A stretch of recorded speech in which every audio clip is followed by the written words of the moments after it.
السلام عليكم ورحمة الله وبركاته. داود الملك soo joogtaan ku soo wada channelkayga Bashir Maxamed Bardar barnaamijka xogaha xaqada isboortiga oo aad baan ku soo qaato xogo badan oo idinka daadsan oo andaha idinka rogo markana waxaan dhamaystireynaa ciyaartooyda ugu badan taariikhda kubadda cagta ku guuleystay tirada ugu badan ee koobab tiro hore ayaan idiin soo gudbiyay markana tirada xigta ayaan idiin soo gudbinayaa wadar ahaana waxa ay ka kooban yihiin 11 ciyaaryahan ee taariikhda koobkii ugu badnaa ebed qaaday booska lixaad waxa ku jira xadiga lagu magacaabo Maxwell 33 koob ayuu qaaday xirfadiisa waana mid kamid ah xidigii ugu cajiibsanaa ee taariikhda waana xidigii hore xulka qaranka ee Brazil waxaana uu ku guuleystay koobab gudaha dalalkii uu ka soo ciyaaray iyo koob caalami ah waxa uu ku guuleystay 3 jeer horyaalka Serie dalka Talyaaniga oo Inter Milan uu la qaaday 2 jeer Barcelona ayuu la qaaday sidoo kale 4 jeer Paris Saint-Germain ayuu koobab xidigan la soo qaaday sidoo kale waxa uu heystaa tartanka horyaalada Yurub iyo UEFA Champions League xidigan ayaa 33 koob taariikhda qaaday waana mid kamid ah xidigaha ugu koobab qaadida badan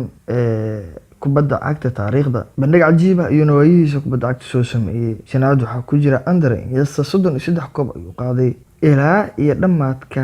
xil ciyaareedkii hore Andre Iniesta ayaa waqtigiisa u hubiyay Barcelona kuna soo qalis gareeyay isagoo kula guuleystay 33 koob waxaana kamid ah 9 jeer oo horyaalka ah 4 jeer tartanka Champions League waana mid kamid ah mucjisooyinkii kubadda cagta soo maray waxaana uu ahaa master pass mid kamid ah qaabeyaashii ugu fiicnaa qadka dhexe kubadda cagta isagoo markii dambe u dhaqaaqay kooxda Vissel Kobe ee dalka Japan welina waa uu ciyaaray kubadda cagta waana mid kamid ah xirfadlayaashii ugu fiicnaa ee kubadda cagta waxaana uu ku jira ciyaartooyda taariikhda kubadda cagta koobkii ugu badnaa qaaday afraad waxa ku jira Ryan Giggs 34 koob ayuu qaaday Ryan Giggs waa mid kamid ah legendiyada ugu waaweyn ee kooxda kubadda cagta ee Red Devils isagoo waqtigiisa u hubiyay kooxdaasi waxa kula guuleystay 13 jeer oo horyaal ah 2 jeer tartanka Champions League sidoo kale Club World Cup ayuu la qaaday kooxda 34 koob ayuu sidoo ku heystaa waxaana uu sameeyay taariikh Lobana oo adag tahay in ciyaaryahan uu gaaro sidoo kalena waxa uu kooxda la qaaday Premier League FA Cup Champions League hal ciyaareedka 1998 iyo 99 saddexaad waxa ku jira ciyaartooyda ugu koob qaadida badan kubadda cagta Lionel Messi 34 koob ayuu qaaday Lionel Messi oo mucjisada kubadda cagta tan iyo markii xidigani uu soo dhaqaaqay kooxda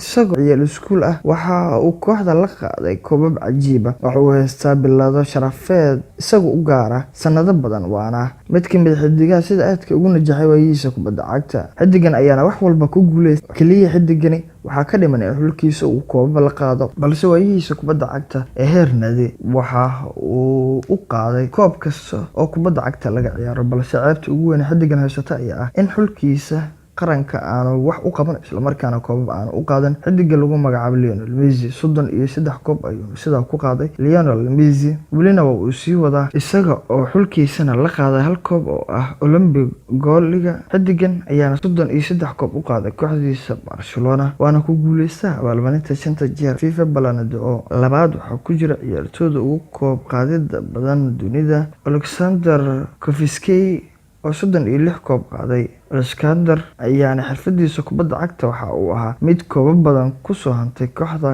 Dynamo Kiev isagoo ka bilaabay meel hoose balse gaaray darajo weyn waxa uu ku guuleystay 14 jeer oo horyaal ah isagoo ku sugan horyaalka dalka Ukraine laga ciyaaro sidoo kale 4 jeer waxa uu qaaday koobka loo yaqaano Siska Trophy sidoo kalena waxa ku jira koobabka uu qaaday 10 koob oo ah koobka gudaha dalkaas laga ciyaaro waana mid kamid ah ciyaartooyda ugu koob qaadida badan kubadda cagta booska koobaad waxa ku jira ciyaartooyda ugu koob qaadida badan kubadda cagta Dani Alves 39 koob ayuu qaaday Dani Alves ayaana u soo ciyaaray kooxo kala duwan iyo wadamo kala duwan ayuu xidigani ka soo ciyaaray waana mid kamid ah xidigaha ugu koob qaadida badan kaalinta koobaad ayuu ku jiraa waana aabaha koobabka Dani Alves waxa uu ku guuleystay 6 jeer La Liga dalka Spain 3 jeer Champions League oo la qaaday Barcelona sidoo kalena 2 jeer UEFA Cup kooxda Sevilla ayuuna la qaaday Brazilianka ayaa sidoo kale xulkiisa qaranka la qaaday Copa America sidoo kalena waxa uu kula guuleystay 2 jeer